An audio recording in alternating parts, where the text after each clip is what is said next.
Assalamualaikum warahmatullahi wabarakatuh. Selamat pagi, Ibu Puspa Hening, selaku dosen pengampu pengampu praktikum bioinformatika dan juga Kak Aura selaku asisten. Sebelumnya perkenalkan kami dari kelompok 4B yang beranggotakan saya sendiri Adinda Hikmatul Laila. Saya Febri Cantika Sari Dewi. Dan rekan kami bernama Yohana Jemima. Pada kesempatan kali ini kami akan mempresentasikan hasil manuskrip dari kelompok kami mengenai korelasi kekerabatan evolusioner dengan profil terpenoid pada tanaman obat famili Zingiberus berdasarkan gen METK.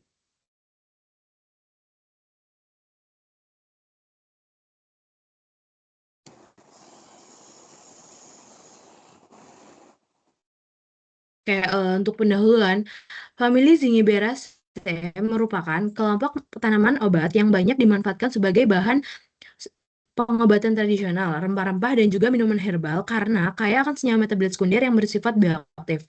Tanaman seperti Curcuma longa, Curcuma santoriza, Kaempferia galanga, dan Alpania galanga diketahui mengandung senyawa terpenoid, flavonoid, serta minyak atsiri yang berperan penting dalam aktivitas farmakologis tanaman. Terpenoid sendiri merupakan metabolit sekunder dominan pada famili Zingiberaceae yang memiliki aktivitas biologis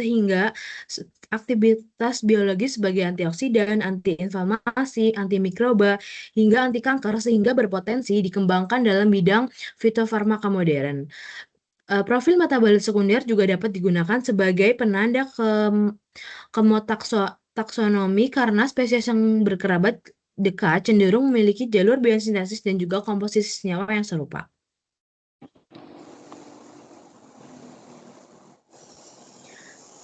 Lalu, kesamaan profil metabolit sekunder mencerminkan kekerabatan evolusioner karena spesies berkerabat dekat memiliki gen dan juga jalur biosintesis yang serupa. Metabolit sekunder merupakan hasil adaptasi evolusioner dari tanaman, sehingga hubungan kekerabatan dan juga profil fitokimia dapat dimanfaatkan untuk eksplorasi senyawa baru. Pohon filogenetik sendiri adalah representasi grafis hubungan evolusi dan juga kekerabatan suatu taksa.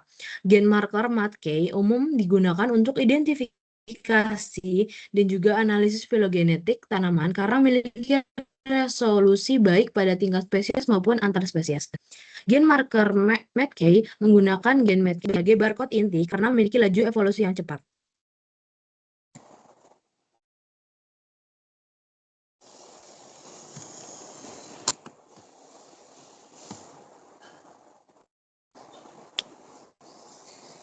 Basis data dan juga tools yang digunakan memanfaatkan NCBI, Knapsack, PubChem, serta perangkat lunak Mega untuk rekonstruksi pohon filogenetik. Prediksi farmakonotik menggunakan Swiss-ATME dan juga Swiss Target Prediction untuk evolusi potensi terapeutik dan juga target protein secara komputasional. Kemudian di sini ada metode penelitian yang kami lakukan, yaitu pertama pengumpulan data untuk analisis filogenetik serta untuk profil metabolit sekunder, di mana untuk analisis filogenetik kita menggunakan NCBI dengan gen marker berupa METK, kemudian disimpan berdasarkan format FASTA, lalu dimasukkan ke MegaX untuk dilakukan MSA menggunakan CrystalW.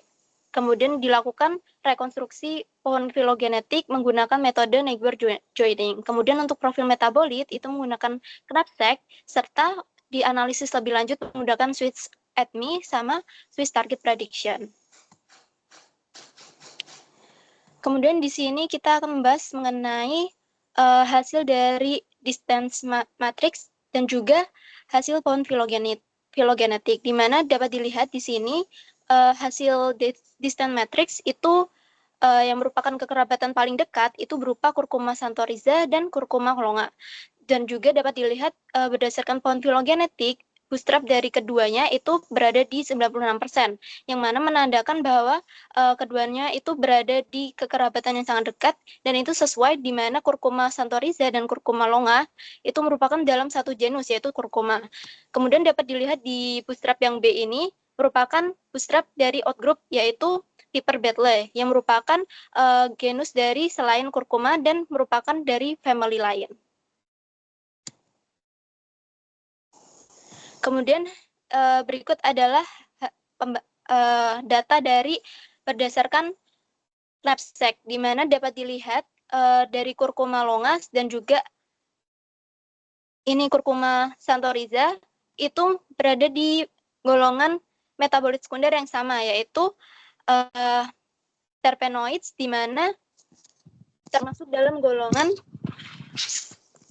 sesquiterpenoid, di mana merupakan dari hal tersebut dapat kita simpulkan terdapat kesamaan dalam jalur biosintesis dan juga gen yang diwariskan melalui leluhur mereka sesuai dengan pohon filogenetik yang tadi kita lihat.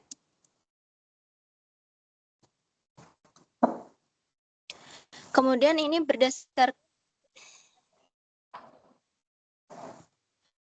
berdasarkan dari data PubChem. Di sini berdasarkan data PubChem kita dapat mendapatkan berupa smells, di mana melalui smells ini kita dapat melakukan analisis lebih lanjut untuk Swiss ADME dan juga Swiss target prediction, di mana dapat dilihat berdasarkan berat molekul, kelimanya itu memenuhi dalam Lipinski 5 rule untuk berat molekulnya, karena di bawah 500 gram per mol.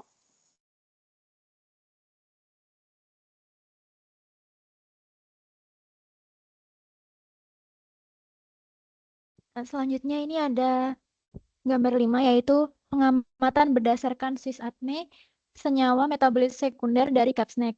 Di sini bisa kita lihat bahwa senyawa sesquiterpoid dari genus curcuma itu memiliki nilai log P yang lebih tinggi, yaitu sekitar 3,13 sampai 3,21 dibandingkan dengan nanoterpenoid.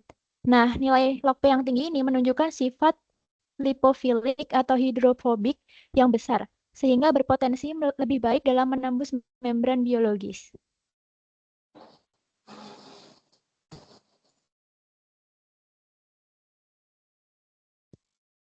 Nah, selanjutnya ini ada gambar 6. Ini adalah hasil pengamatan dari Swiss Target Prediction.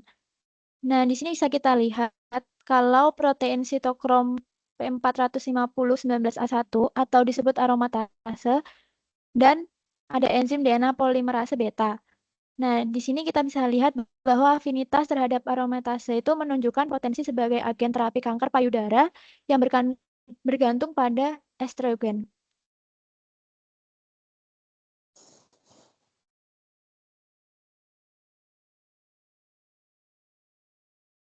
Lalu kesimpulannya adalah efektivitas dari gen marker METK itu dapat memetakan hubungan kekerabatan yang akurat antar spesies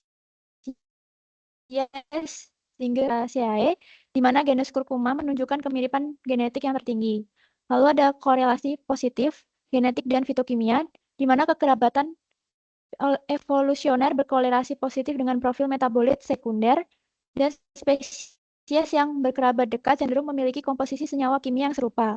Yang ketiga, ada kemiripan jalur biosintesis, yaitu spesies dalam genus yang sama, seperti curcuma, menunjukkan dominasi senyawa yang sama atau sesquiterpenoid yang mengindikasikan adanya jalur biosintesis terpenoid yang terkonservasi atau mirip.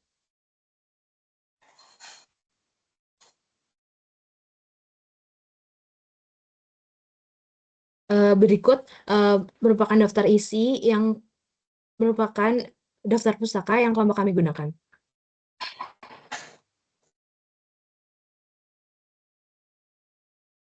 Oke, mungkin cukup dari kelompok kami. Apabila ada kesalahan, kami mohon maaf yang sebesar-besarnya. Terima kasih. Wassalamualaikum warahmatullahi wabarakatuh.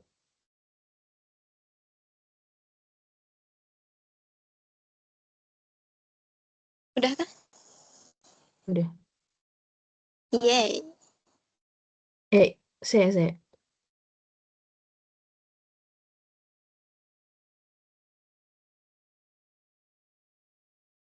Udah. Nah, ini rekor.